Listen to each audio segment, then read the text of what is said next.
हे बाबा धवळेश्वर महाप्रभु कला वृषभर धड़ा होइथिबा महाप्रभु धवळेश्वराय नमो नमः।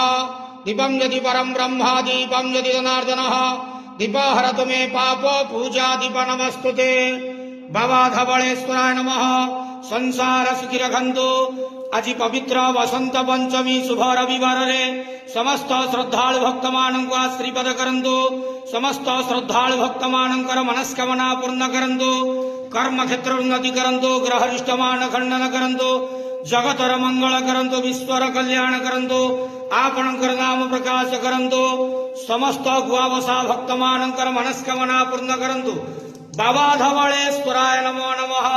संसार सुखी रखंतु आनंदे गवार हरि बोलो। आज पवित्र वसंत पंचमी रे समस्त श्रद्धालु भक्त मानक आशीर्वाद करंतु आनंदे गवार हरि बोलो। ओम नमः शिवाय।